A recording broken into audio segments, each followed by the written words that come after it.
Hello, everybody, and welcome to the podcast, Good Body, Good Brain. I'm Dr. Sally. I'm going to be your host. And oh boy, are we going to have some fun because today we have Michelle Howe going to be with us. She is the founder of Empath Evolution, and she's going to talk about how we can change some negativity into positivity and ways that we can make our life elevated to feel better and have other people around us also feel better. So I'm really excited that she's here today. I'm going to turn this music down just a little bit and then we'll get started. So hello. Hi, So good Sally. to see you. Thank you. Nice to be here. And we've had several conversations and we can roll in like maybe 100 subjects. Yeah. But today we're going to kind of dabble around with what's going on in the world, what's going on in our insides, and what's going on around us. Right. So, what are you seeing? What am I seeing? I don't know about you, but I'm seeing that it is sometimes challenging to live our lives and to feel joyful and to be uplifted and to move through things that are challenging, whether they're for us or for us witnessing what's happening in other people or in the community. So I created a training. I wanted people to move into a better place, to elevate, to move beyond the negativity and the drama that is pervasive, really. It's around us. And some of the stuff is actually within us because we are part of this environment, right? So our job is to try to notice, to move from self-care to self-aware to self-empowerment. And then we really are able to impact our lives and the lives of the people around us because we'll be navigating things from a different vantage point with a different awareness. And I don't like to focus on what's not working, but I think we need to see the landscape, what's going on in order for us to get a strategy together. Who are we? How do we step forward? Yes. And how do we sort of teach people or bring them along of like not knowing what they don't know? That's the biggie. Right. How do we open up and bring awareness to more than what is critical and vital in our lives? We wake up, we might be mothers, we have jobs, we have a house, we have responsibilities, right? How do we take time to really savor and be who we are when there's so much pulling at us from every direction and maybe even expecting from us? Society tells us we must do X, Y, and Z. Being a good person means X, Y, and Z. Now, I would hate to say no to something because then someone might be upset with me, right? How do we set up ourselves so that we're taking direction from what serves us, from what's empowering, from what really resonates within us? Where do we belong? What are we here to do? Not here's the daily grind every day, go along with the daily grind every day. And then before you know it, a whole lifetime is lived doing a daily grind every day. Yeah, the hamster wheel. Yeah. I think for women, there's a extra component because we're trained from being little to sort of serve other people, and we forget to serve ourselves, and we aren't taught that at a younger age. So you cannot pour from an empty cup. So we have to learn to fill our cups up before we can really be the best servants that we want to be. And there's a balance there. Like, yes, everyone wants from us, yeah, give me more, but there's a time when you have to say, hey, I've got to listen to this. That This needs means I have to take a little break. this needs some attention. Mm-hmm. Whether you want to call it the physical body, the emotional body, the mental body, like how are we moving through the world? Mm-hmm. Is it working for us? Is it leaving us completely disillusioned, upset, resentful, worn out, depleted? Right. All these things that you can call it balance, Mm-hmm. but almost like we're being taught what it is to really love ourselves and nurture ourselves. Mm-hmm. And in the process of doing that, we can really savor and know who we are. Because sometimes I talk to women and men, what do you want? Who are you? Mm-hmm. They don't really have a good answer. I'm an attorney. I'm a lawyer. Mm-hmm. A property, like they've identified so closely to what their job is, what their Mm-hmm. role is, that they're not looking at who they are and why. What is it that makes them sing, makes them happy, makes them joyful, animates them? What is it that they're bringing into the world, like their gift? What is their purpose in this world? Like, so I know this is all deep because deep is kind of my middle name, Uh-huh. Josephine, but no, deep is I love savoring what's beautiful and rich and wonderful about who we are, the opportunities, and helping us like come out of our shells. Like, this is who I really am. Because sometimes, and I've seen this often, it's like asking for permission to be who we are. Is who I am good enough? Is who I am Mm-hmm. smart enough? Is who I am pretty enough? Do I have something valuable to add to this mix? Does anybody care what I think? Or am I just supposed to like toe the line and continue on? So if we don't give ourselves that grace Mm-hmm. and that priority, well, guess what? Nobody is going to give it to you. Like, Yes. Yeah. Yeah. You don't do My that. my question is, when I'm talking to a fairly new client, I'll say, okay, the weekend is coming up. Tell me what you're going to do for fun. And that question draws a blank stare because they don't know how to have fun because they have stopped playing long time ago. Yeah. Yeah. Um, that's not unusual. It's Mm. the society paradigms, work, work, Mhm. work, work. You're rewarded Mhm. if you're working, right? Mhm. You have something good to say if you're taking care of somebody. If you're, yes, everyone's like giving you all kinds of, I don't want to say attention, but kudos. And it's so, you're such a good person. It's so, you're doing wonderful work. Like, as long as you're helping and serving, it seems like there's some value to that. Mhm. But the moment that you retreat for, I just want to do this for myself because I enjoy doing this, it's for me and nobody else. Mhm. Or I just don't want to think about work this weekend. Let's not do that. Like, if we have the option, I'm Mhm. sure many of us would love that, right? But society as a whole demands at times more than what we can deliver.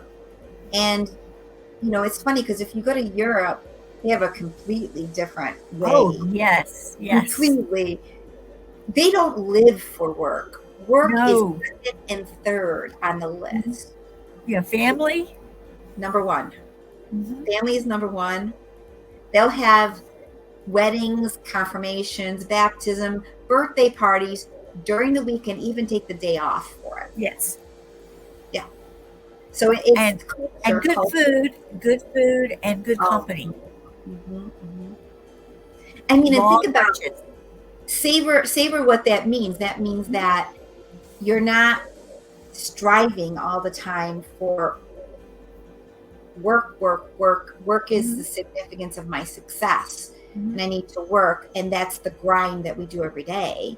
They're living for a life that is full of joy and relationships and connection and celebration and food and wine, whatever you want to call it, that they're having Mhm. fun with. Mhm. Do you know what I Mhm. mean?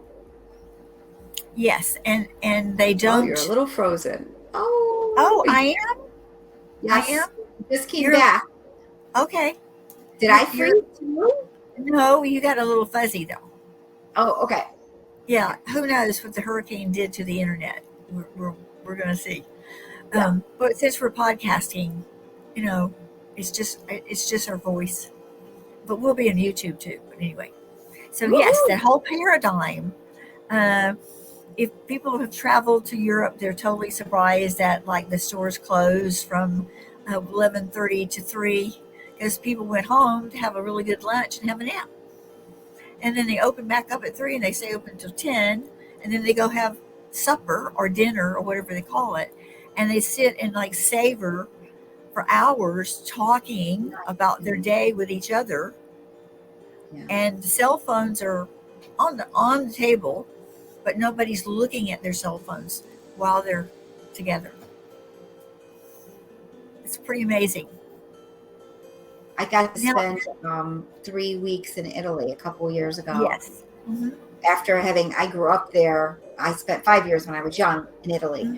But it was so, everything about it, the environment, Mm-hmm. the feel of the space, it was like you're on vacation. You're hanging out. Like, people are not in a hurry running down the road. Like, everything Right. is at a different pace. Right. No pressure. No. And when you look at the countries, like we're talking, a little bit about blue zones where people live longer and not only live longer, but are more vital until they pass. We're talking people who go into hundreds and still doing gardening. The blue zones are where they eat well, they take care of themselves, they have good relationships, they socialize. They have usually the church is the heart of the community.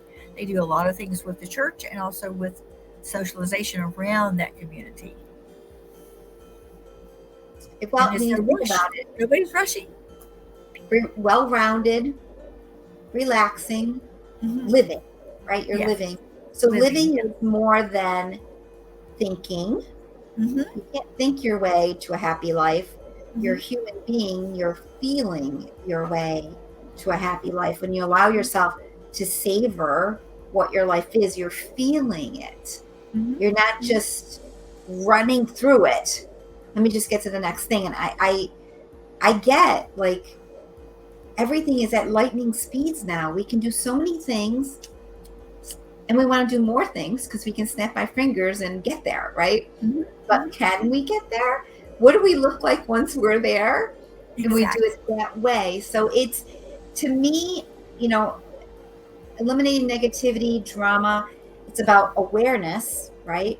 It's about taking the time Mm-hmm. to know who you are and what you want, and then having some tools and some skills you've developed along the way, because you are navigating relationships. Mm-hmm. You are navigating in the world. So who's going to take the lead? Are you taking the lead, or are you following what somebody else sets up for you? Mm-hmm. You have I don't say every power, but you have the power to step back and away and do it your way, and let things kind of fall where they may. They may not stay. But, in today's age, probably a big skill is learning to say no. Just that in and of itself. Mm-hmm. And having some understanding of where's your yes and where is your no, and where is no way. Like, hell no, this is not happening. This is not where I'm going. This is not who's around me. This is not acceptable in my life, which I think, some of us have had really strong examples and mentors and mothers or fathers that set the stage for that. So we can recognize it, but other times, other people may think that certain behaviors are normal, where they're either self-sacrificing, manipulative, or self-serving things. Guilt-ridden. Yes. Guilt is a huge motivator. Oh my gosh! Like, yeah. I mean, and maybe as a young child or young adult, you didn't understand that. Mm-hmm. But as an adult, as a parent, you are setting the stage for your kids, for the people around you, and for yourself, really. How are you going to manage?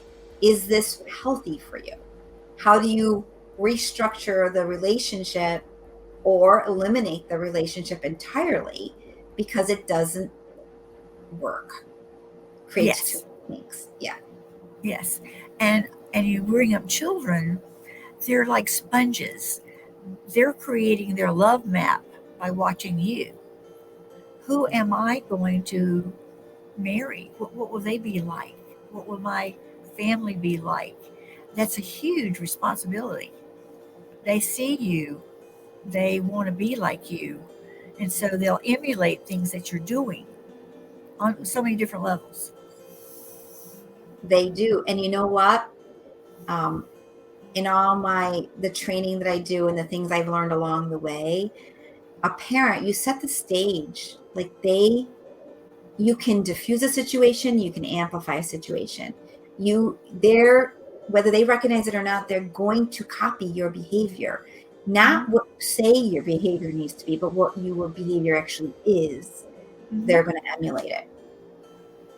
And, when the mom is happy, when you are like in a good place, it seems like everybody else is in a good place. Right. If mama ain't happy, nobody is happy. Oh, it's very true. That's very, very true. Because you set the stage. But then again, I have also seen where, you can give leeway to your kids and your understanding and you're working with their personalities. But there are kids do like boundaries. They do like rules. They will thrive if they know they're going to keep pushing the limits because that's what they do. Yes. That's So your job. yes. So, throw away the idea of, it can be a friend to your kids when they're grown up. When they're little, they need guidance and they may need rules because your job is to parent them. Yes. So, yes. Yeah. So tell me a little bit now. We were talking about feeling, but Yeah. what's our brain doing? How does our thoughts come into this equation? Well, we are one unit of self. Like feeling, emotions are a type of a feeling, right? On an emotional level. Then there's the feelings that things are constantly in movement. Everything about us is in constant movement. So our thoughts impact our feelings. Our feelings can impact our thoughts. And our thoughts tend to be on automatic and sometimes completely unconscious to us. So if we have been raised to think something was bad, immediately we'll think it's a bad thing. That's a bad thing. I should be embarrassed or ashamed or hide that thing.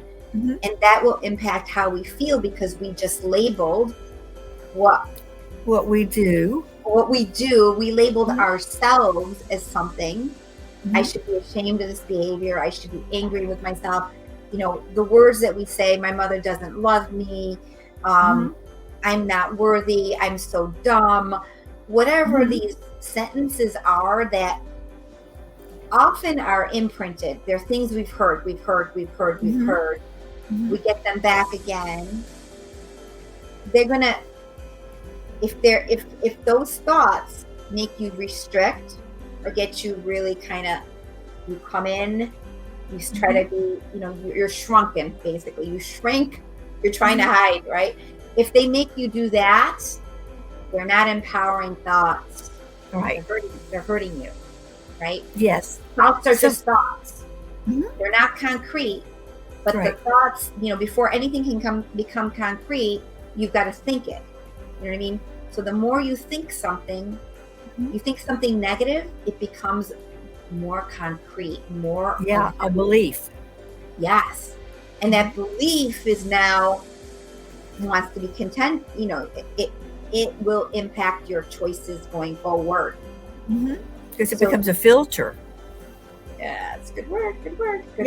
Filter. Yep. It becomes how you live your life, like how you see life. I believe life is unfair. Everything you see, you process through that filter. Life is unfair. I believe life is really hard. Everything you see is really hard, right? So it's like, that saying, like, you don't really recognize the red Jeep until you buy a red Jeep and you notice Yes. there now you see red Jeeps everywhere, Yes. right? What is your brain honed in on seeing? Mhm. Did you, is it a helpful to you, or is it causing a few kinks in your Yeah. life, What's right? your food? What's your food for your brain? What are you giving your brain? And your brain says, "Oh, you are giving me this. I'll make more of this because you must like it." Yeah. Yeah. You know what? So much of being self-aware, self-conscious, watching and mindful of what you say, it's intentional. It's reflective. Mhm. It's not, let me just go in there and do brain surgery on your brain so you can, like, I'm going to switch up some things in your brain. Mhm. No. We can choose to change how we feel and how our thoughts work when we reflect upon that and use different tools. And the more you change, the more you change the environment around you, the more you change your choices, you change the people. Like, things don't even become real to you anymore because there's no place for that. You're not going there.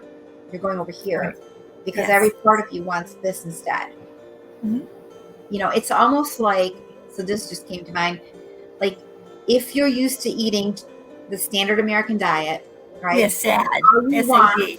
yes, all you want is the standard American diet, Mhm. right? Because it kind of feeds that's what you're used to having. Mhm. The moment you switch it, and I'm not saying it's easy because depending on how you do it, it can be very hard, right? Mhm. You can get yourself to love and enjoy that fruit. You can Mhm. get yourself to love and enjoy this other thing. And you can get, then that standard American diet item comes your way and you're like, oh, but I like this other side so much better. Mhm. Let me just have some of that. So, it takes time to transition away, but it's a Mhm. steady progression of changing your own mind and changing the way you see the world and the way you want the world to look like and how you feel in the world.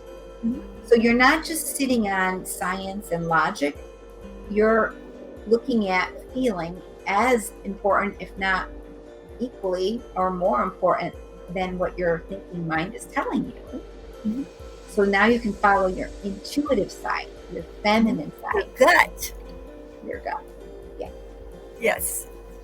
Yeah. Your gut reaction, your gut influence, um, your your physiology that's created by that interaction. Think about how intelligent the body is. Oh, amazing. Okay.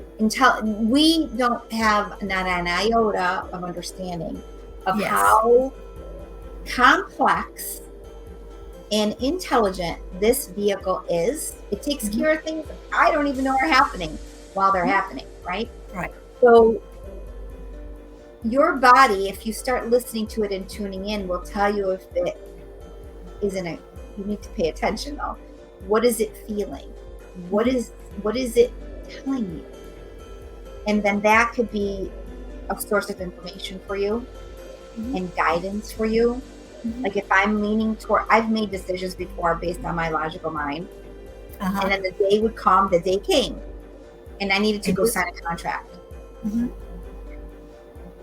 I could not physically get out the door to get in the car to go sign this contract. And Mhm. I'm sitting there going, talk to my friend. I don't know what's wrong with me. I don't know. Like, I physically cannot do this. Mhm. And it was me disregarding my intuition because my mind and my intuition, my mind is so strong, it Mhm. had overruled the Mhm. intuition. It hadn't even asked. It just said, this is so easy and clear. We're just going to do this, as opposed to actually asking and listening to what it is that I wanted to do. That was Yeah. best for me to do, not even Yeah. best move, right? Yeah. We have GPS, and what I call this Mhm. IGS, or internal guidance system. And Nice. so when we listen to that, we make space for it to talk to us.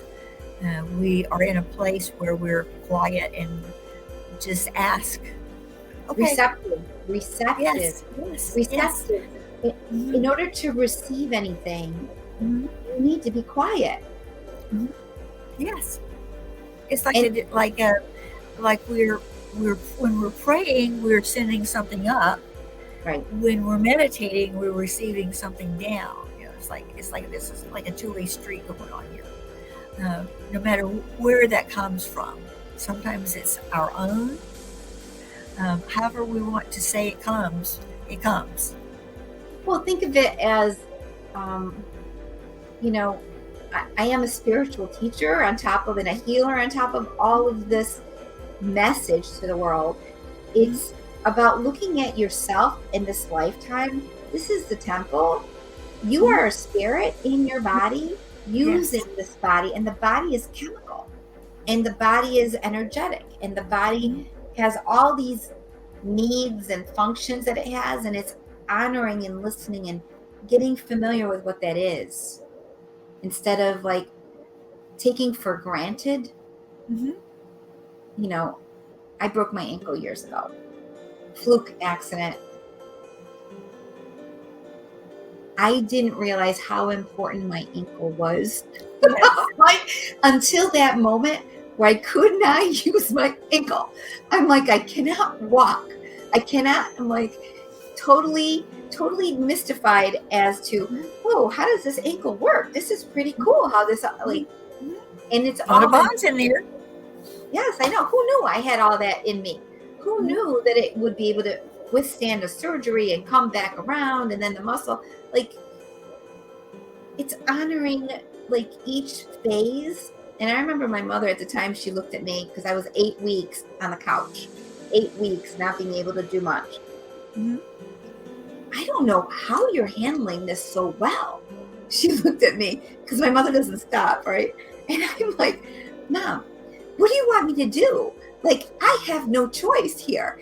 I am on this couch. I'm like, would you rather me be miserable or find a way to move through this happening because it's here, and do it in style and do it in a way that's healthy for me?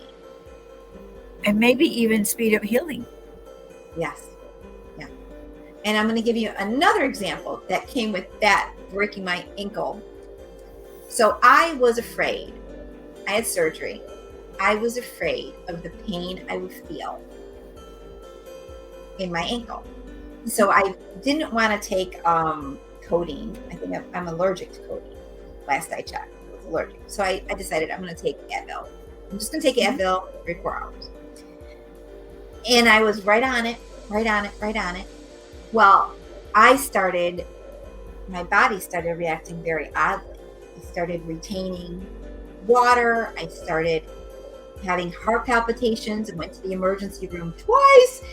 Oh my gosh. I know. Tell me about it. So finally, the second time around, I'm like, oh, you're low on potassium. Okay, fine. I'll have some potassium. You need to have coffee or you need to move around. Okay, I'll do that. But I sat on the couch and I'm like, that's it. I don't know why I'm going to do this. I'm like, but I'm going to stop that I'm going to stop all my Advil because there's no way I could be this bad. Like, this is not necessarily good for me. And hopefully there's no pain. But if there is, I'll just deal with it. Like, I'm not going to keep taking a pill because I'm afraid of having pain. I'm going to test it out and see how much pain there is before I taking this. Yes. So lo and behold, the time came and went. A little discomfort, nothing much. Took away the Advil. Continue to have it taken away. Perfectly fine. No other episodes. 10, 15 years later, I find out, Michelle, you don't process medicines very well. I don't methylate them very well, break them down very well. So they don't leave my body very well. And they build up. And they build up. And I'm like, that's why things were getting worse instead of better. But, the lesson here is I was so afraid of the potential of pain. And I wasn't, if I tuned in or maybe tried to do things a little bit more natural, but I just didn't even want any iota of pain. Well, you can't forever be taking the pill. It is not healthy or good for you, it builds up. Right. Yeah, it also causes leaky gut. All the Yeah. NSAIDs. Yeah. So then we have another problem. We get inflammation in our bodies and we get sicker. Yeah. It was Go yeah, ahead. Sorry. the body is just, when you Complex. said, oh, it's complex, it's amazing, and literally every week there is another discovery about how all the alien little critters around us and in us help us do so many things that we didn't even know about this 10 years ago. Nobody was talking about this. And tomorrow and the next day and 5 years from now, we'll look back and say, they didn't know very much about how their gut works or how their body worked. I'm surprised they lasted as long as they did. Well, and it's taken me a long time. I didn't grow up knowing about the body. Mhm. I learned I was an empath when I was 40. Like you go through all these phases. You don't know what you don't know until the Mhm. time is there. And all of a sudden this becomes an important thing. Mhm. So, educating, self-exploration, empowerment is about recognizing that we really are multifaceted people.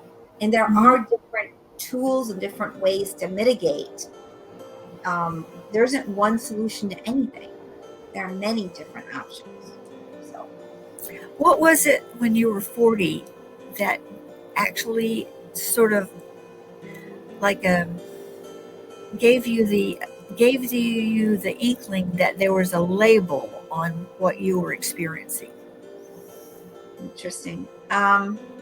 Well, I went through an experience that I could usually read people, not control people, but control my life. Do you know what I mean? Control. I felt like I had control over what was happening. I could see the lay of the land. Mhm. But a scenario presented itself, and I could feel and sense, and more than I ever thought was possible. Mhm. And on the back end, so I could feel. I rose up. I was amazingly happy, and then things came crashing down, and I went through a depression. And I'm like, how did I, the smartest person in the room, go through this situation? How did I not circumvent or protect myself in a better way? What was it? And I'm like, I could feel and I could sense, and I'm like, and I found, the first thing I found was sensitive with Judith Orloff. I found that first. Yes. And I'm like, yes, I see the sensitive part. But then I found 30 traits of an empath. Mhm. And I'm like, bingo. I said, why didn't I know this word before? Basically, an empath is a person who can sense and feel into the environment and other people at another level, levels that are deeper than what's evident to other people, right? So if somebody is sad or angry, I know that they're sad or angry. I don't take their words personally. I can feel what's behind their action. Like, I don't judge them as quickly because I understand them. But also, when you're sensitive, you can absorb, you can be taken down by negativity because you are like a person that holds things up in a positive light. And when you're around negativity, it's a really heavy load to deal with, right? So you have to learn to manage yourself and your life in a way that takes care of you and your emotions. Like, it was the answer. It was like, for me, it was like, what's the word? It was so freeing to know this because I had always been an empath, always. But I didn't know there was a word for it. I didn't know. You just thought that, like, and sometimes I think kids think like everybody thinks like I do. Everybody sees like I do. Everybody feels like I do. No. But when you get older, you realize, no, it's not true. No. For a long time, so when I was in high school, I realized that when I would come home and I had to eat. And I actually ended up with an eating disorder at one point. And I had to move out of that. But the food helped me to feel better. Then I recognized, oh, geez, if I write before I go to bed, I feel better. Mhm. I'm like, that worked. If I exercised, I felt better. But I had never put it to people before. Mhm. In my 20s, I'm like, I am moody. Why am I so moody? Oh, it must be PMS. I'm like, it must be. And I was reading and I was digesting, trying to figure it out. But I'm like, I don't know. I'm just haven't really, I'm going to have to just deal with it, right? Maybe I limit how much I do in a weekend so I'm not overwhelmed. I'm not having fun if I'm overwhelmed. So I learned to mitigate my life, to make my life around it. But it wasn't till in my 40s that I'm like, oh gosh, I'm like, I really am sensitive. I really can feel that people come to me. People tell me their stories. Why are they telling me their stories? Mhm. I had a psychic look at me once, and when I was in my depression, I went to see the psychic, and I picked her out specific. I'm like, this psychic is going to help bring light to this. Mhm. And she did. She told me a ton. And then she started it with, she goes, you can't hide your light under that bushel, Michelle. Stop that. And I'm like, what are you talking about?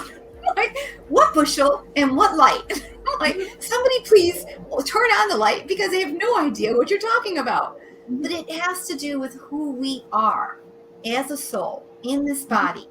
Are we here to bring more light to this planet? Are we here to help awaken and support and raise people up so we're not so muddled with guilt, shame, trauma, right? Negativity, drama. How many things are there, right? And then I looked around and I'm like, oh my gosh. And there's so many people that are having mental health issues. Mhm. I'm like, a lot of them are empaths. They don't know that. Right. Right. It's not like there's a neon sign saying you're an empath. You are just picking up what's around you and not able to distinguish that from your own thoughts and emotions. Mhm. And then Yeah, they get stuck on you. yes, they do. Yes, they do. So, the lesson here is to empower, to awaken, to support so that, your life has grown exponentially to the next level of Mhm. who you are and what you share with the people that are after you, right? Yes, and what you receive, what your ability to receive gets lifted up as well. When you can be in a more purer state, Yes. where all the other stuff just kind of like just floats away on the river, and you're there, and you can get more coming from whatever source you connect with. It's available to you anytime. Well, it is available anytime. One of my clients, he was, guys are not raised to be sensitive. He was really had to survive a tough situation, and he was sensitive. So he did survive. He did manage. But how did he do that? He did that by creating walls. Armor, walls, but the walls didn't allow. He suffered with massive depression, chronic depression. And he would go into these drinking spills to just kind of get himself back up again because things were off, right? But the walls protected him from the negativity, but it also limited his access to the light because there were walls all around him, and he only put the walls there to survive, right? But there comes a time when those walls were actually hurting him. Yes. Yeah.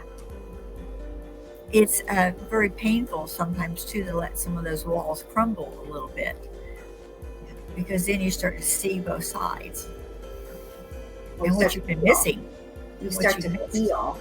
Yes. To feel the things that you kind of held in, because so the walls are there to stop you from feeling, right? But it doesn't mean that there was a wound there to begin. That's why you stop. So once you start making it kind of come apart, you start feeling what was there, what was hurt to begin with. Yeah, it's very powerful work. And I think you have a course, but it's more interactive. It's you speaking live with Yes, people yes. who are I going. I'm speaking to my audience, which is the deep thinkers, the sensitives, the feelers, the seekers, the empath. That's my audience. The people who just want to get moved beyond the negativity and the drama. They're tired of it, right?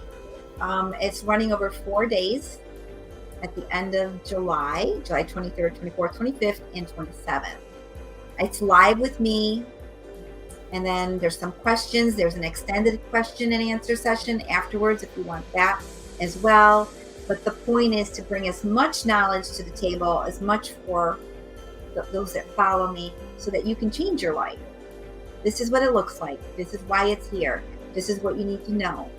And then, from there, people want to, because it's not a light switch, right? It takes time to shift.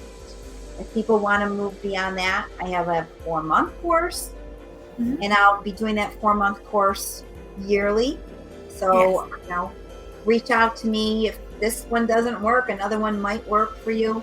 But it's about systematically shifting the way we think so we can impact the way we feel. We can lighten the load and really channel more of our true self into the world.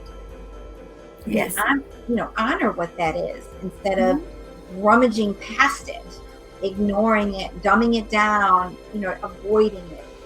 So I sort of use the sort of peeling the onion kind of thing. Yes. You just take the chaff off, and then the first layer comes off, and you feel like, yay, whoopee, I got a layer off. And then you say, like a few months later, oh my gosh, there's other stuff down there I didn't even know about. I can kind of see it, but I haven't done any peeling yet. And so you help with the peeling, so it's gently done. And yes, and people can feel more and see more. Can feel more in touch with who they are, trust more who they are, where they're going, where their value is, and manage this gift that they have. Yes. Like, recognize it, see it, like it's for you. How I see that there's a website underneath your name. Yeah. Now, is this where people would go? empathevolution.com/launch/2024. Is this where they would go to take a look at this with you? Yes, this is a free intensive. The launch-2024 is a 4 days. It's less than 4 hours total, but it's over 4 days of training, and it's free at the end of this month.